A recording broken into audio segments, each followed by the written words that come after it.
Mike Nichols is one of our great film and theater directors. He came to the United States in 1939 as a refugee from Nazi Germany. Starting as a performer, he and Elaine May became a team, changed comedy, and sold out the house during a Broadway run in the early 60s. Later, he moved to directing, first for the theater in Neil Simon's Barefoot in the Park.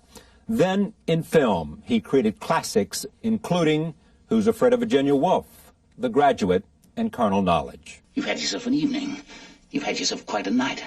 You can't cut it out just whenever there's enough blood in your mouth. We're going on, and I'm going to have at you, and it's going to make your performance tonight look like an Easter pageant. So? Mrs. Robinson, you're trying to seduce me. Aren't you? Let me see your hand.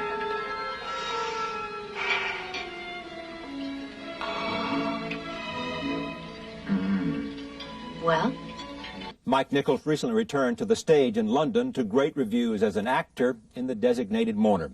In between, he has lived an extraordinary life, earning a reputation for exploring the deep currents beneath the surface of behavior and earning the trust of actors. The dialogue with Mike Nichols took place at the Metropolitan Museum of Art here in New York, where its president, Bill Lures, introduced the first in our series of conversations from the Met. I'm Bill Lures, president of the Metropolitan Museum. It gives me great pleasure to welcome you this evening to Charlie Rose at the Met. Charlie Rose has taken the interview format to a new level of intellectual, political, and human discourse at a time when television in general seems to be headed in the opposite direction. Tonight, Charlie has brought to the Met one of the giants of the American film industry to talk about the evolution of that quintessential American art form, the film. Join me in welcoming to the Met Charlie Rose with Mike Nichols.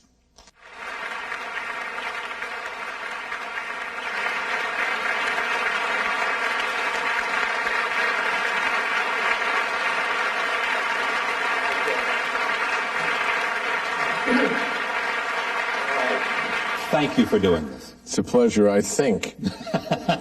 We'll find out. You and I sat down at lunch with other people maybe a year ago. And at that time, you had just bought Primary Colors. Mm-hmm. And I said, why did you buy it? And you said, well, I wasn't interested at the beginning, but then having read it, I realized it was about honor and friendship. Mm-hmm. What did you mean? Well, I've long had a theory that honor is one of movies' favorite subjects. When you think of the movies that we love, whether it's Lawrence of Arabia or Casablanca, that the spine of those movies, the spine of movies very often is honor and the definition of honor. And I certainly thought Primary Colors is about honor. And this strange thing about movies, that movies love friendships, that they love stories about friendships, even in a way more than love stories, that at the center of many movies that mean a lot to us is this strange thing of friendship, and Primary Colors is very much about friendships and the band on the road. Once you got into it, did it stay about that, or did it become, as you brought your actors together and you immersed yourself in it all, about something else, or did it stay about that? It stayed about that, but it also became about, in a very sort of personal way for all of us, it became about where we are now. Not only, I mean, obviously we didn't know the events that would transpire just before the movie came out. That was a surprise for us. But it was, as we worked on it, very much about our process, about the degree to which scandal has taken over the front pages of all newspapers now, not just tabloids. And a great deal of time on TV. And we were, in many ways, in the middle of it. One of the actors was going through a difficult personal divorce and was in a lot of headlines and was being chased and things that were not true were being printed, and it was very much part of what we were living among as we made it. If you look back at what you have made from carnal knowledge through primary colors, is there a pattern that you see there about what you have chosen to do looking back? Well, I don't look, you know. It's a strange and not very comfortable feeling to look back, and I don't tend to sort of extrapolate principles about whatever I've done. It's sort of like I'm the bird and someone else has to be the ornithologist. You know, I don't know, yeah. And I don't spend a lot of time thinking about it. But those who look back say the following things. If you look at the themes of your movies, it is about sexual adventurism, it is about men and women, it's about relationships, it's about betrayal, it's about honor and friendship. Yes, those are certainly my concerns. The main theme that goes through what you've done. Well, when Elaine May and I were in a comedy group, an improvisational group in Chicago at the turn of the century, and when we improvised various scenes, and Elaine and I ended up doing something that the rest of the group always called people scenes, which I guess meant that they were only about people. There was no more to them than that. It's what's always interested me, the things that go on between people, especially the unstated, less than immediately visible things that go on between people. And there's something about a group of people looking at something, all apprehending something unspoken, that is very exciting to me. It's what I love in the theater at its best, and it's what I love in movies, that it's like you describe the space around something, and the thing that in the middle that is not referred to is apparent as a result. It's what they say about Morandi, that he paints the space between the bottles. Now, can you translate that to primary colors in terms of what the subtext was or what the unconscious was that you were working with there? I think there were a lot of things in primary colors that are about the nature of love and marriage, the nature of love between and among friends, and about this odd moment in which we find ourselves, in which, at least according to the polls and the endless conversations that we can see on television, nothing personal, and our own endless conversations. I have a friend who went to the White House for dinner about a month ago, and he said it was the only time in 3 months that he'd been to dinner anywhere that they weren't talking about Monica Lewinsky. It's the only place the name didn't come up. But we've all been part of an unending conversation on these subjects. Go ahead. Sorry, that's in a funny way what the movie turned out to be about through no design of our own. About Monica Lewinsky? No, about where we find ourselves, about at the moment. How do we get the toothpaste back in the tube?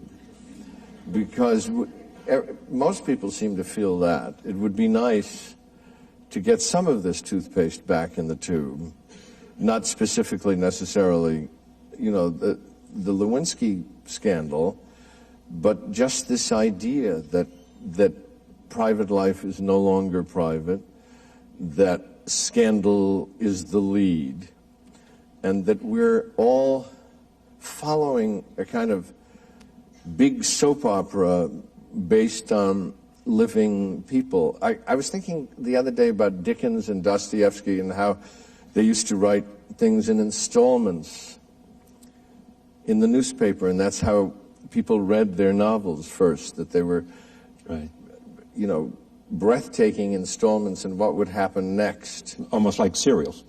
Like serials. And everyone talked about them that way.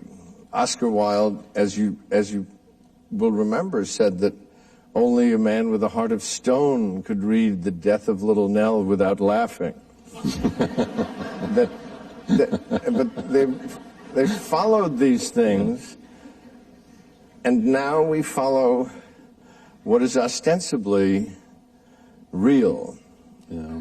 But that's complicated, isn't it? But I want to explore it. Do you think the realness, the fact that you were quoted as saying, life is now imitating art, and can we tell the difference? I never realized how much it was happening until Monica brought us all up short. These two things, real life and so-called fiction, have long been on a path that intersects. Did this intersection of real life and a movie you were making hurt the movie? Well, I'll never know. It certainly did not hurt the experience of watching the movie. Whether it hurt the movie's business, who can say? You know, somebody wrote a very interesting article about, in the New Yorker, I think it was, about movie grosses and this theory of physics. I can't even remember the name of it. It's not random. It's something like... it's something that... We do have a physicist in the office. It was about these gas molecules that sometimes they would cluster and sometimes they wouldn't, and there was no reason for either. Right. It would just happen. And what is it? Chaos theory. Chaos Thank you. theory. Exactly. Very good. Chaos, that's the word. Yeah. And they were applying the chaos theory to movie grosses, which is really a serious subject to pursue. Did an executive in Hollywood order this up? I'd like to see the chaos theory applied to movie grosses. Well, it has been. But this man who wrote this piece said that you could make a case that it is as illogical as the gas molecules, that sometimes people go and sometimes people don't go. So you can't explain why it was disappointing the box office any more than you can explain why Titanic took off to $1 billion level. Well, you can explain it to some extent, absolutely. Titanic is the great story of the century, and it always has been. And we've known that. Titanic is the first story I ever heard. My father told it to me when I was 4. And I remember every moment of what he told me, because it is a thrilling story and a horrifying story and has great power. There's that. There's the fact that when our picture came out, surely, as some people speculated, people thought, well, I've seen this on television, I've read about it, do I really want to go to a movie theater to see more of it? I mean, that seems perfectly reasonable when you're seeing it 24 hours a day. Well, Barry Levinson has said that whenever there's a movie, the more relevant it is to real life, the more difficult it is in attracting an audience. Now, today. I think that's true. I think that I remember a moment very long ago now when we were talking about some group of people were talking about some good movie, a Kurosawa movie maybe, and someone said, well, I'd rather see Butch Cassidy. And that was a very interesting moment for me, and it was a very interesting title that they should mention, because Butch Cassidy was the first movie about other movies. Yeah. It was the first time it occurred to anybody that you could make a movie basically about the movies that we all liked in the past. And movies thereupon began to an increasing extent to be about movies and about themselves. So today, movies are more about movies than they are about life. I think you could make that case. And I think you could make the case that we are the audience after all, that we all want something that takes us away from life rather than that helps us to explore our lives. But you have said that when you go to a movie, what you want to do is find something that makes you understand yourself more and your experiences better. Well, the first thing you want to have is an experience, period. Right. You want the movie to give you an experience. If you're able in that experience to say, oh my God, I know that man, I am that man, that's a particular kind of experience that at least some of us still like very much.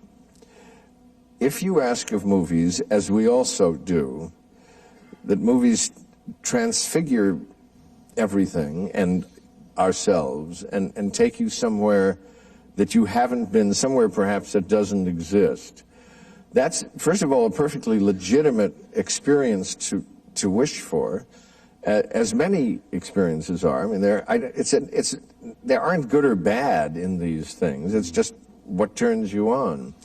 And I think that life has become so much about us every minute.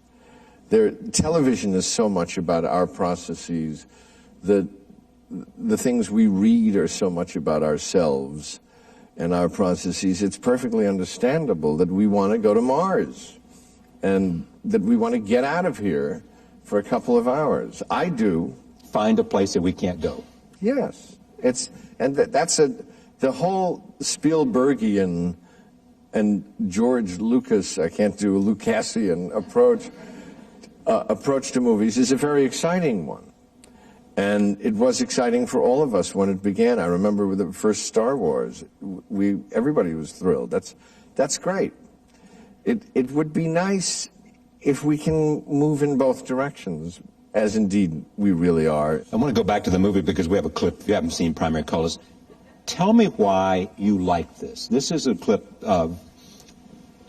Interesting thing about Primary Colors, it's about a lot of themes that I enjoy, which is the notion of what is greatness and the notion of huge appetites and the notion of people who aspire to do great things at the same time are willing to make compromises to do it. End justifies a means and all those kinds of things.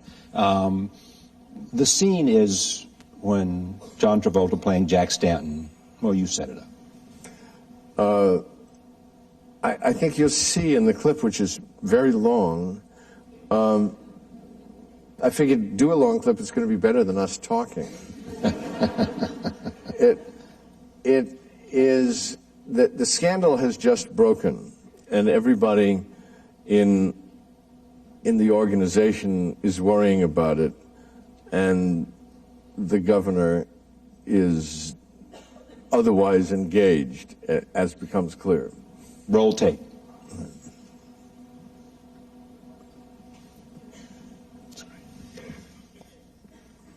Well, we can't ignore it. I mean, you know, they might have given him Chicago because that was 30 years ago, and they might have given him Kashmir because she was paid for the story. But I mean, the two right on top of one another. You see what I'm saying? You're right. I mean, people are going to be saying, do we really want a former radical hippie, you know, that messes with hairdressers? He did not Kashmir McLeod.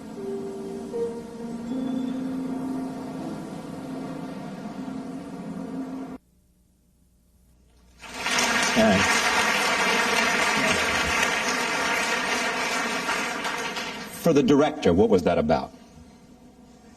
It was about a lot of things.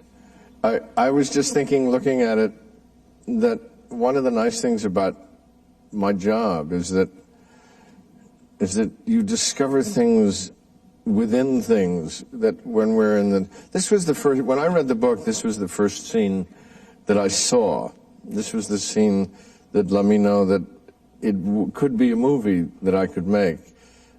Because I could see both the donut shop and how we approached it, and how at the end of the move-in Henry would walk in, and that was all there the first time I read it, which is the way I find out whether I'm going to do it. But I didn't know things, for instance, like the third time Danny Scanlon says, apple fritter, that the reason that the governor interrupts Henry Burton's irritable, no, I just said, interrupts it by saying, I'll have one, Danny, but just one. I didn't know the reason was kindness, that it was, I thought he just wanted a donut. But when you're there, you discover such things, and that's the best part of it. That is what it's about. That in small moments, one small moment after another, you discover things about a person. In this case, it's that he wants to save, without judging Henry's impatience and without judging Danny, who doesn't remember that he asked a moment ago. He just wants to save Danny from the momentary unkindness of Henry. And those are the little pebbles that one at a time go to make up a movie. And also to go to make up a human being. Exactly. Funny you should say that, because on our opening night in L.A., Emma Thompson, who is a great woman, gave me a quote from Oscar Wilde that I'd never seen before. And it was, "Each small action of the common day makes or unmakes character." What was it about an evening with Mike Nichols and Elaine May that was different, that was so startling for its time, that brought you to Broadway and sold out for a year? I don't know. I think a lot of it was that we'd been off in Chicago sort of doing our stuff, and that we were doing a fairly complicated thing. We just didn't know it. We were both wishing to be the people we were doing in our sketches, that is to say, the basketball star and the cheerleader, neither of which we were. And we were both making fun of ourselves for not being them and making fun of them for being them, and generally working something out between us. And we were funny.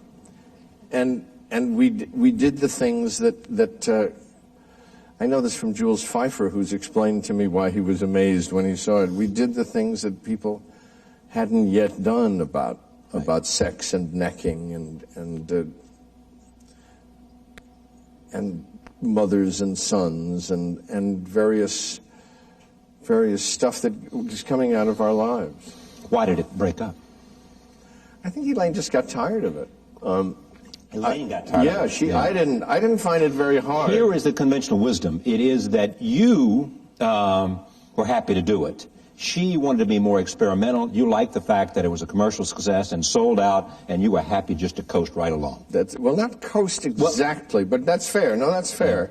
Yeah. And Elaine wanted to do new things, and I didn't, because it had taken us 3 years to come up with this material. And I felt a pressure from the audience.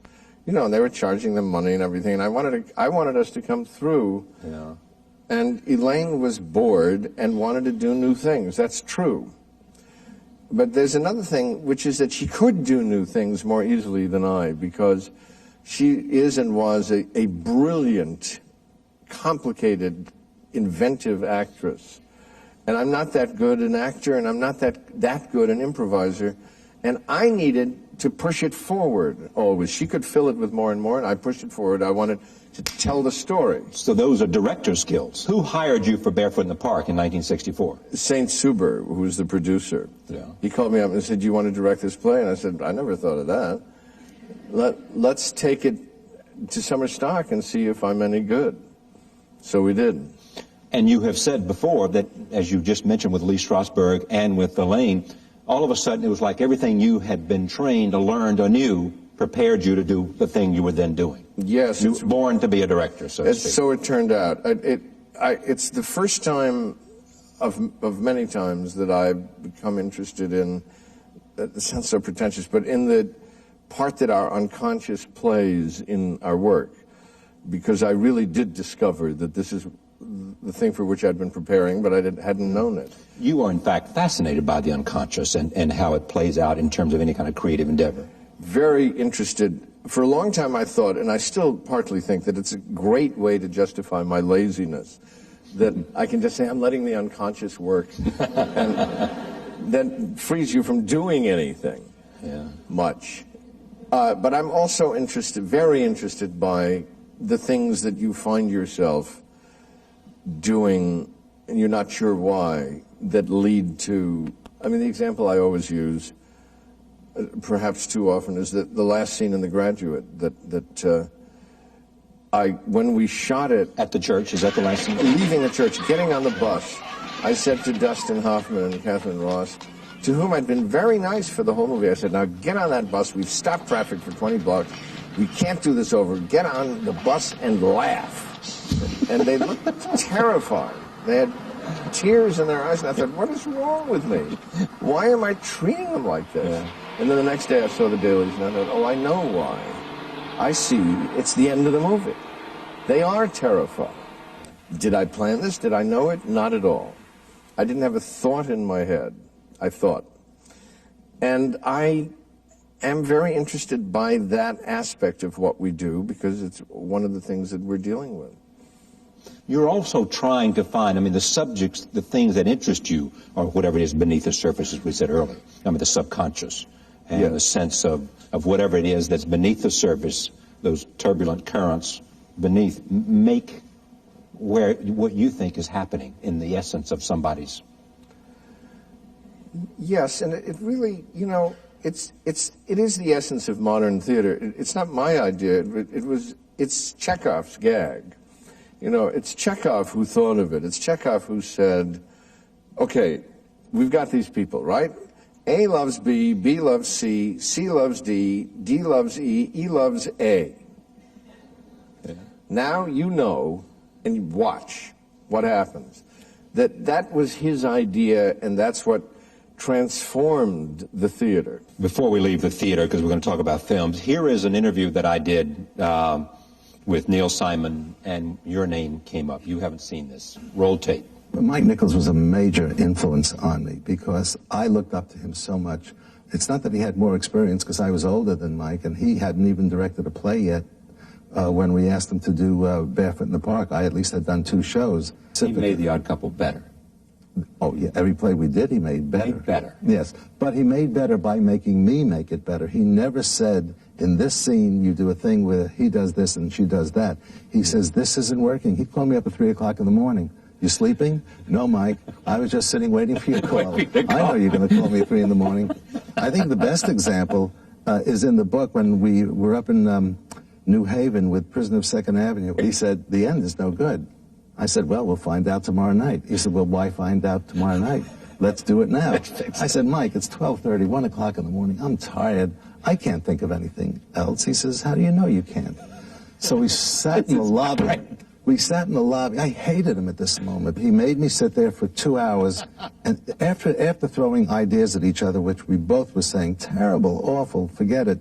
And then there was like an hour of quiet. And then I said, I'd have to go back to the whole play to explain it, but I'll just get to it, and said, what about if it snows and he goes and he gets the shovel out of the closet and they sit there looking like the American Gothic? He didn't even say if it was good or not. He said, I'll get the snow and the shovel. I'll see you at rehearsals tomorrow. We did, and the ending worked. You remember that? Yeah, I do. You then went on to make films. Who's Afraid of Virginia Woolf? What's the challenge for the director? Well, to turn a play into a movie, and it's always the same challenge, you know.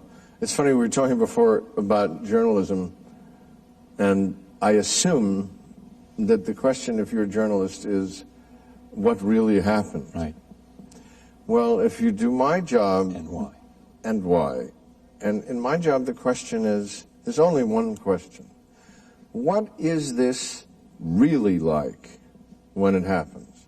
Not what are the conventions, not what have we accepted, not how do people do this, not what is an angry scene generally, but what is it really like? What can we examine this to discover about actual life, not conventions? And this was a brilliant piece of material to ask those questions of. How do you get it? Get the answer? Yes. Well, what it's really like.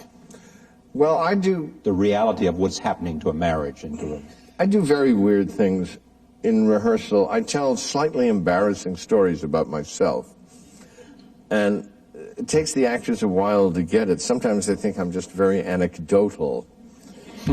And then, with luck, they catch on and they start telling slightly embarrassing stories about themselves, which is my purpose that we begin not to make confessions or tell appalling personal things, but to discuss behavior and what happens between people in this or that kind of situation. And then pretty soon we're dealing in the thing that constitutes the scenes. We're dealing in human behavior and human response to this or that kind of pressure.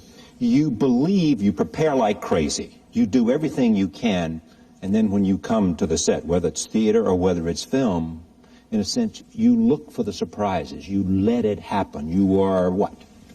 Well, certainly in a movie, that to me is the essence of making a movie, that you prepare like crazy and then you wait to discover what happens. And it'll be, a surprise will come. Yes, every day is a surprise. That's the joy of making movies. You have to hope it's a good surprise and that they got it on film. How is it that you could make The Graduate, Who's Afraid of Virginia Woolf, Carnal Knowledge, and then a series of films that weren't so good? Mm-hmm. Midway along the pathway of my life, I found myself in a dark forest. I got lost. I couldn't tell you so easily why, but I think what happens is that you start out interested by the subject of various plays and movies and the process. And then that goes very well, and then pretty soon people are saying, I guess you're worried about the next one, huh? No, but I mean, what if it's a failure? Well, what if it is a failure? But you haven't had any failures. So pretty soon you're thinking about success and failure, which you weren't to begin with. And then you go to Hollywood, and there's a virus in Hollywood, which it took me a while to figure out that you had to try to live somewhere else, because a lot of the concentration is on how you're perceived.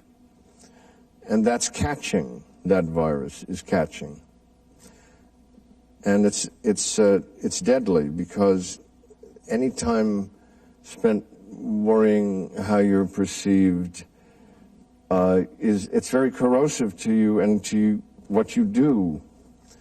And it took me a while to figure out, well, the first thing is don't read the trades. Everybody reads the trades. And it's very bad for me to read the trades. Even now, I look over somebody's shoulder and it says such and such a director, and I say, what did he get? What, he got paid what? And that's schlemiel, and so, and there I'm lost. Yeah. I can't even start. And it took me a long time to sort all that out. Where to live, to some extent how to live, how to concentrate, what was important to me. And I think that at least in theater and movies, that there's a time in the middle where you just plain forget how to do it. And then with any luck, it comes back. How did you pull yourself out of it? I just went on. I fell in love. I did all those things that you do. And I got older. They don't tell you that there's all this good stuff that comes with getting older. Films for you are like dreams. Yeah, they are like dreams in that they contain messages in the same way, and that they're strangely personal in the same way, and that in some way they're coming out of our,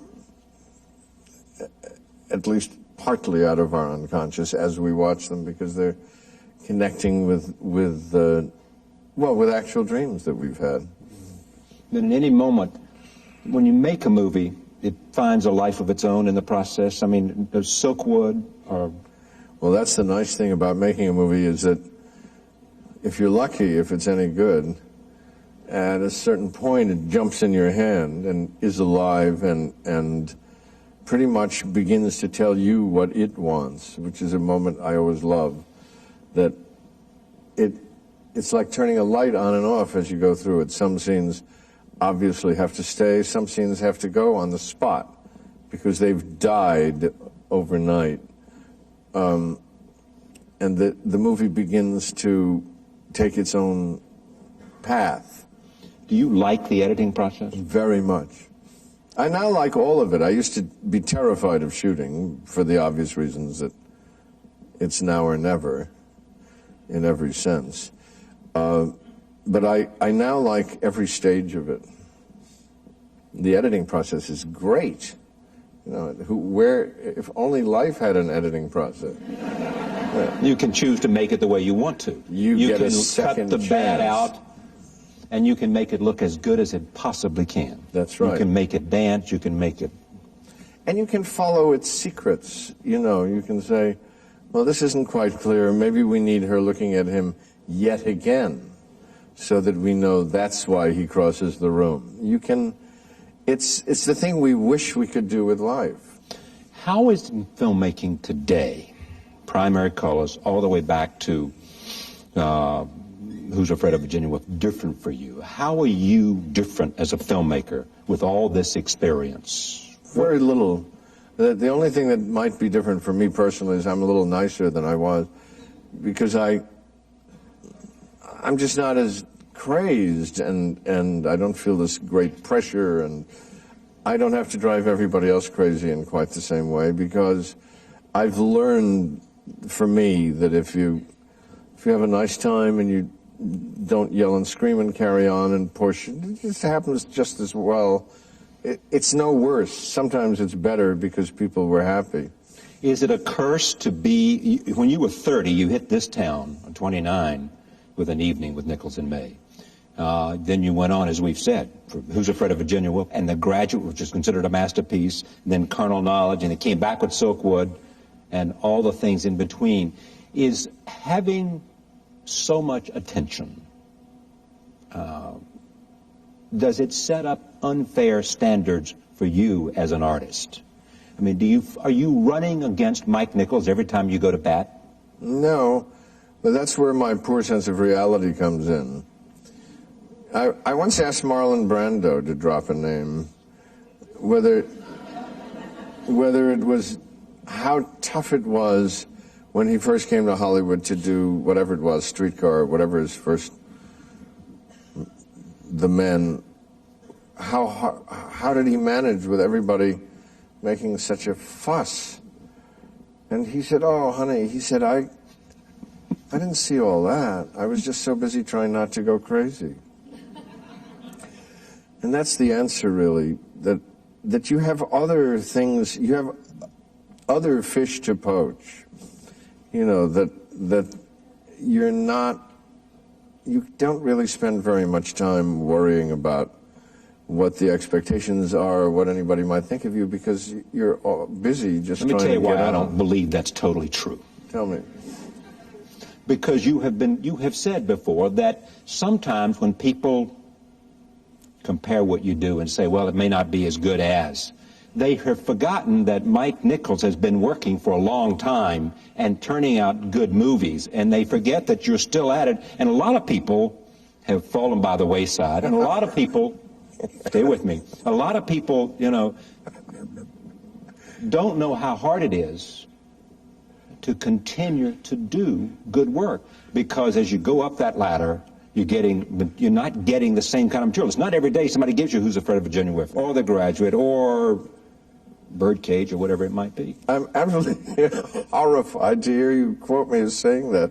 And I can tell you why. One, I remember saying it. Enough reason to be horrified. Yeah. But another is that it happens that about 3 weeks ago, I was at a small lunch for Louise Reiner, if you remember her. Right.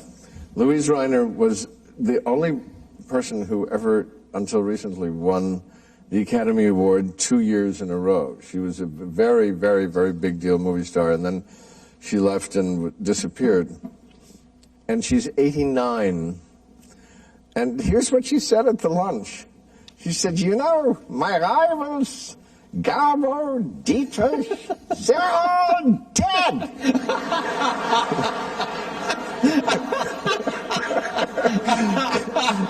She said, and I'm still here. Right. I thought that was really funny, and then you quote me, I realized I said it too. Yes, it's true. There is part of you that says, hey, guys, you know, I've been doing this for a century. Yeah. And I'm still here, and a lot of my colleagues are not. And I'm lucky, is what you come up saying. I'm lucky. And the point about all that other stuff, about am I the third best? Am I the fourth best now? Who's the very best? You know, Orson Welles told me the one time when we worked together, he said, look, he said, everybody does that so much. He said, we don't have to do it. Leave it to them. And it was very good advice, and it's a very bad habit when you find yourself doing it because it's so fruitless. You end up nowhere. How do you know?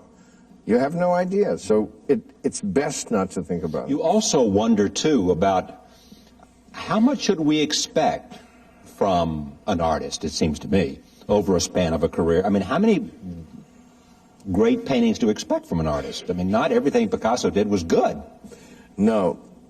I don't care who it was. I think it's tough, but I think that we have a right to expect from an artist his very best. And that when we say, you know, frankly, I liked your Blue Period, but you know, the great joke in that Woody Allen movie, we've talked about it. Yes. Such a good joke. Stardust Ballroom, is that what it's called? Stardust Memories. Right. I still like it, where this flying saucer lands and these Martians get out, and one of them says to him, we are familiar with your work, although we prefer the earlier funny pictures.